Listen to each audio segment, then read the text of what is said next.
guys, this is your boy MNTBN.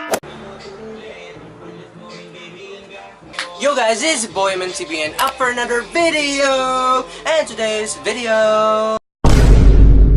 So nandito na naman tayo sa ating mumurahing studio, no? Pasensya na na meron tayong background na XB.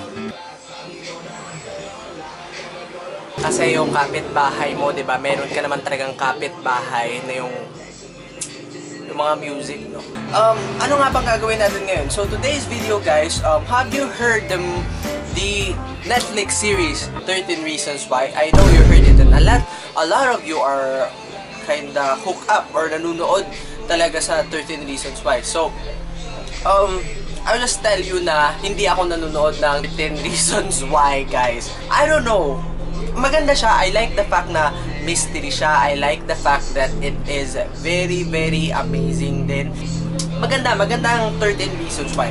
But, more like Stranger Things kasi ako na tao eh. Not like the reality na 13 Reasons Why. So, ganito, dahil very na-intrigue ako sa 13 Reasons Why, guys, maraming tao ang nag-uusap-usap, talk about 13 Reasons Why. A lot of YouTubers talk about 13 Reasons Why dahil daw medyo meron daw issue ang 13 Reasons Why na meron daw parang problema, medyo disturbing. Tapos meron ako nakitang post na nagsabi na don't watch 13th episode yata yun. The 13th episode because just skip it dahil parang meron daw disturbing, something like that.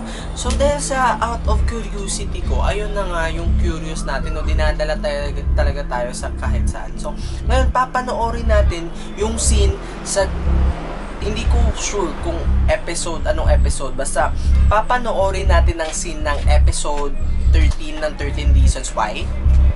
And I don't know if ano ang kakalabasan, if I don't know if ano ang madidisturb ba talaga tayo dito. And then, papanoorin na natin ng 13 Reasons Why. Ang tawag daw nito is Tyler Mop Scene Bathroom. So, hindi ko kilala si Tyler din, hindi naman ako nanonood ng 13 Reasons Why. And tingnan natin kung anong epekto ng scene na to sa isang tao na hindi nanonood ng 13 Reasons Why. Kasi iba naman talaga kapag sumusunod ka sa story, di ba? Para sigurong sa iba na fan talaga nito, hindi siguro disturbing sa kanila. Pero kapag hindi ka fan ng 13 Reasons Why at hindi ka nakapanood ng kahit isang episode kahit sa season 1. So, what are we waiting for? Let's just start and let's roll the video.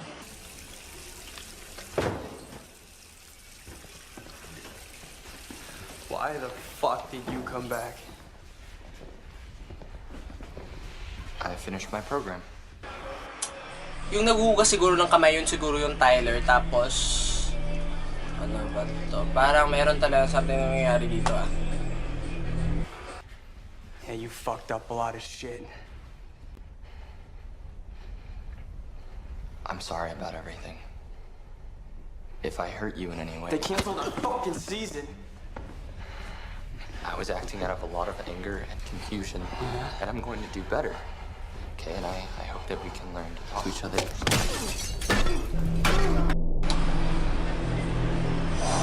Whoa, what the? Guys, ang bilis nun. Ulitin natin, ha. Dun sa part na nag-uusap sila. Do better. Okay, and I hope that we can learn to talk to each other.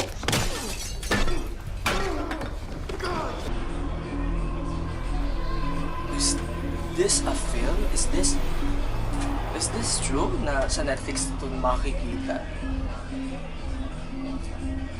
You ruined my fucking life, faggot!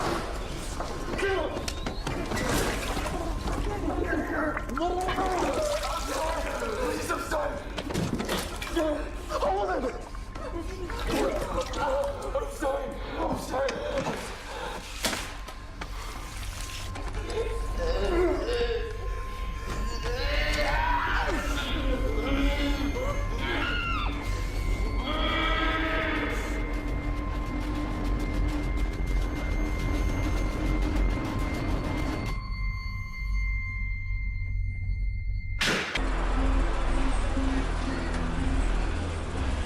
isusin dumugo yung map.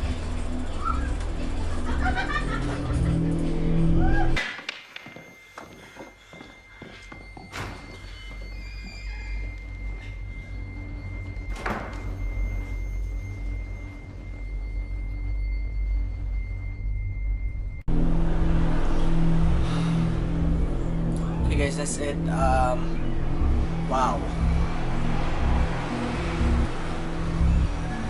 I don't know what to say guys, and I just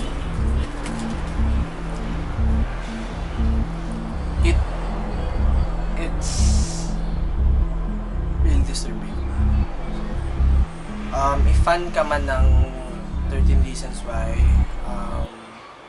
believe ako sa'yo dahil nakaya mo panoorin yung gano'n ng mga scenes.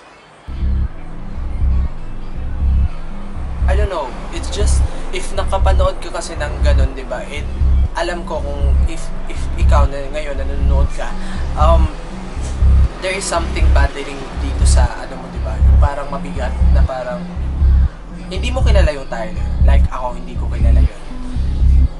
At alam natin na fiction lang to, pero, iba. It's really disturbing. That's why I understand na bakit pala pinag-uusapan talaga yung 13 Reasons Why. So that's it guys. Gusto kong bumalik sa sa pagiging masayahin ko. But that's it. This is your boy MTV signing up for this video. If you like this video, click thumbs up, tweet me boy MTV, and become a part of the Vitamin T fam. I will put the link in the description below, and that's it. Bye.